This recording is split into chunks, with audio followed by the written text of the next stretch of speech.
Hello everyone, you're watching Ukraine Breaking News. My name is Maria Kahal, and today we're talking to John Herbst, who was the United States ambassador to Ukraine. Hello, nice to see you here. Good to be here. And I want to start from a recent announcement that United States Secretary Marco Rubio, Secretary of State, Pentagon Chief Pete Hegseth, Vice President J.D. Vance, and Trump's special envoy to Ukraine, Kit Kellogg, will be traveling to Europe this week. These are really high-ranking officials. What do you think about this visit, and what is your forecast? Well, it's normal for senior Americans to attend the Munich Security Conference, and that's where I think Vice President Vance is going, as is General Kellogg, the special envoy for ending Moscow's aggression in Ukraine. I understand that the Secretary of Defense, Pete Hegseth, is going to the military arms supply meeting for Ukraine that will be held this week and elsewhere in Europe, and that's also normal. I see, but Mark Waltz, in his recent interview for NBC News, said that they will be talking about ending the war in Ukraine, and also he said that Europe must take its security and defense into its own hands. What do you think about this? I think that Trump has identified getting an end to this war as a high priority, which is a good thing. And Trump has also been speaking for a long time about Europe increasing its role in managing security in Europe. So that's also, you might say, normal to be expected. But it's also true that Europe has relied on the United States for decades for security, and Europe taking a larger role probably still requires some help from the United States. But is it a sign that the United States will recently withdraw from NATO? We'll do this in the near future? I think there's no chance of the U.S. withdrawing from NATO in the near future or even in the longer future.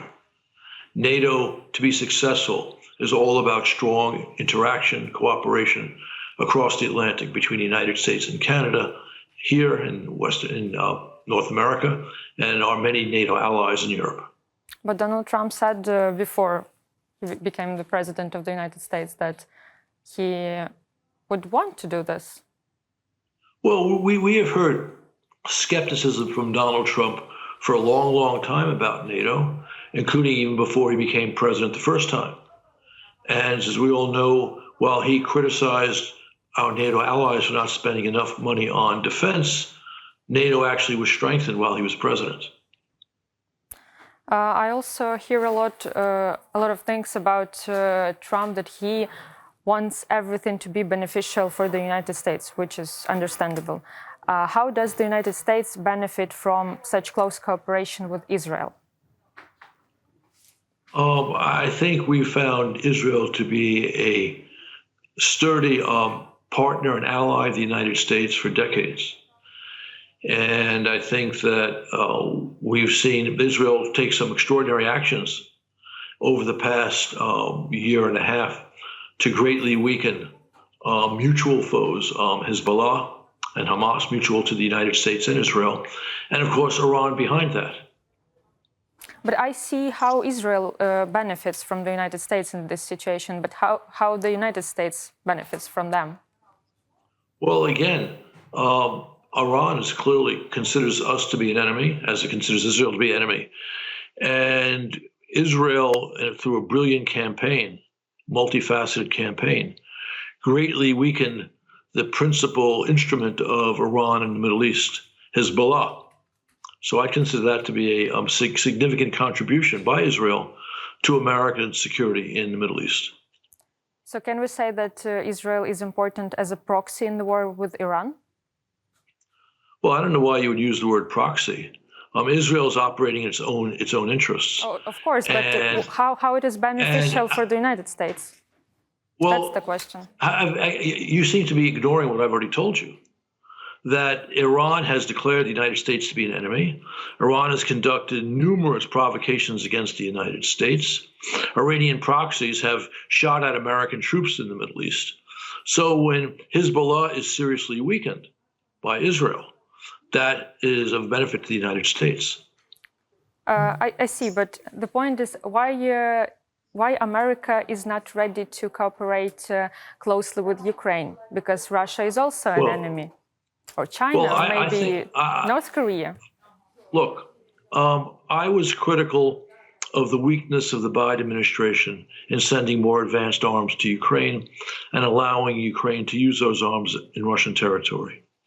I think that Trump's policy could be better. But we have provided a great deal of aid to Ukraine. And if we had not, it's fair to say that Russia would have far more of Ukraine under its control. I think we should do better. I think that I agree with the logic of your question. Russia is an enemy of the United States. Russia has declared the United States to be an enemy. Let's put it this way, and acted as if we're an enemy. And we should understand that Russia is our adversary. And Biden didn't understand that clearly enough. And I'm not sure if the Trump team understands, although Trump did call Russia an adversary a few weeks ago when talking about the Arctic. So I agree that American support for Ukraine should be stronger, because this is a way to make sure that Putin, a dangerous adversary of the United States, is defeated. But it's just so we agree on that. And I think that there are similarities in our support to Israel and our support to Ukraine. But I would agree with you, too, that we provided more effective support to Israel than we have to Ukraine. And I advocate for changing that. Thank you. And Trump said that United States will continue helping Ukraine if Ukraine would be beneficial for the United States, like providing our minerals, rare earth metals, and like other things. What do you think about that? Like how Ukraine can be beneficial enough to have the same amount of help from the United States as Israel, for example? What should we do? We want to be beneficial for them. Look, I am sympathetic to your question. I think that American vital interests are at stake in Ukraine. And I think that's why we should be providing more advanced weapons, more, not necessarily more in terms of dollars assistance, but at least the same amount of assistance, but better weapons, right to use them, and so on. I welcome Trump's interest in Ukraine's critical minerals, because this is another reason for him, the way he looks at the world, to support Ukraine. This is a good thing. I believe that even if Ukraine had no critical minerals, it would also be in our interest to make sure you received everything you need to defeat Putin. But unfortunately, not everyone sees things as clearly as they should be seen. So we have to deal with that fact. Okay, thank you. I understand that. And I want to come back to Israel a little bit. Trump has stated his desire to take or to buy Gaza Strip. And the Palestinians are supposed to live somewhere else, maybe in different Arab countries or in the United States even. What do you think about that? And what scenario will be the best for all the parties, like for the United States, for Israel, for Palestinians, for Arabs? Trump says things sometimes off the cuff. Yeah. And then either he or his team provide context. And we've seen that already with his ideas about Gaza. Within 48 hours, his press secretary was saying, well, gee, we're not talking about sending American troops. We're not talking about sending American assistance. So that's point one. And point two, the concept of Palestinians leaving Gaza, that's clearly a dangerous and not an ethically challenged concept. And we've seen that America's Arab partners are opposed to it and will in no way make it happen. I think this will simply disappear, this concept. Okay, I get it. And also Trump is fortifying the border with Mexico, closing refugee programs and sending illegal immigrants back to their countries. But they're talking that they're saying that they are sending back home only illegal immigrants and I don't know, some people who did some illegal things or something like that. But I saw like videos, messages in the socials that some of the Ukrainians who are now legally in the United States got this letter to be deported back to Ukraine. Well, if there are Ukrainians in the United States legally, then they may have gotten that letter, but they'll find lawyers who represent them in American courts, and they'll be able to stay. But what about other refugees that are now legally in the United States? Are they in danger of being deported, or it's just a propaganda? Again, I would say the same about them. If they're legal in the United States, American courts will protect their rights to stay in the United States. And what about further programs to legally come to the United States as a refugee? Will the United States take these people, or they will be closing all of these gates to come to America? We have taken many millions of people in the United States legally over the years, and I believe that will continue. The American people in the last election made clear, and in numerous polls since the last election, they believe that people should not be able to enter the United States illegally.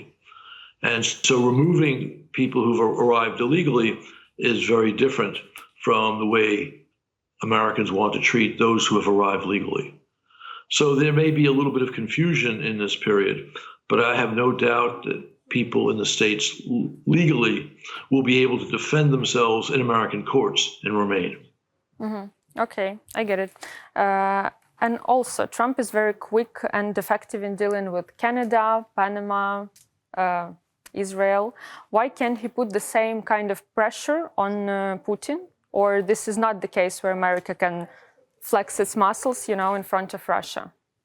Well, I think actually Trump has put some serious pressure on Putin. He stated in his first week in office that Putin was the obstacle to peace in Ukraine. And he talked about serious measures he intended to take if Putin did not demonstrate his willingness to negotiate and to compromise. So I'm a little bit optimistic about how Trump's approaching this.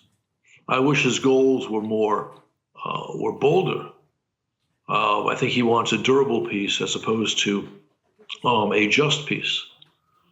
But even a durable peace would stop Russia's aggression against Ukraine would be a serious achievement that would be good for Ukraine, although not as good as making sure Ukraine recaptured all of its territory in the near term, which would be my preference. Do you think it is possible for negotiations to start this year, or even to end the war this year? I think it's certainly possible for them to start this year. I think it's highly optimistic to think that they would end this year. I know the Trump team has a 6-month deadline for getting this done. If they want to get this done in 6 months, they're going to have to put more pressure on Putin faster. The economic measures that the Trump team are talking about are excellent. Doubling down on sanctions, transferring the $300 billion of Russian frozen state assets to Ukraine. But that will, and of course, reducing oil prices by raising oil production. That will put serious pressure on Russia, but will only be felt, 3, 6, 9, 12 months from now. As long as Putin thinks he can, by his kamikaze meat grinder tactics, which cost many thousands of Russian and North Korean lives, if he can still gain some Ukrainian territory, he'll continue to do that. And it's not clear that the Trump team understands that yet. Mm-hmm. Okay, and what is your forecast about negotiations? On what conditions the United States will agree? Well, we do not yet have an official proposal from the Trump administration.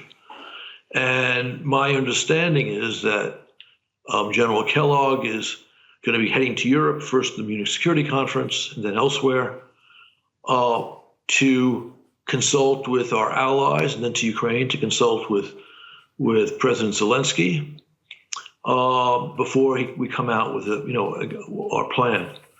It's also true, though, that the Trump team has been talking about several elements of a plan literally for a couple of months now. And those elements require compromise from both Ukraine and from Russia. The Ukrainian compromise would come on territorial matters and on a moratorium for at least 20 years on membership in NATO. The Russian compromise would come in accepting a demilitarized zone where European troops would be deployed, and also accepting the intention of the United States and our allies to greatly arm Ukraine to deter future Russian aggression. Those are serious ideas which require real compromise from both parties. Zelensky, I think, to his credit, very smartly said, yes, he doesn't like it, but he's willing to talk about territorial compromise. While Putin and senior Russians have said they're willing to compromise or to negotiate, they have dismissed those specific elements, which I think is why Trump slammed Putin 2 weeks ago for being unwilling to compromise. Okay, thank you very much. And my last question is about General Trump's policy in the United States. What do you think? Has the golden age of America started? I think that Trump's economic policies will be very good for the United States. He did very well the first term. I think he'll do well this time. So that will be good for the United States. I also think that Trump will not be intimidated by Putin's nuclear threats the way that Biden was. But there are other things which are also important. We'll have to see how those work out. Yeah, I agree with you, but I wish all the best to the United States, and I hope your economy will be better than ever. Thank you very much for this interview. My pleasure. Thank you. Bye-bye. Thank you. Bye.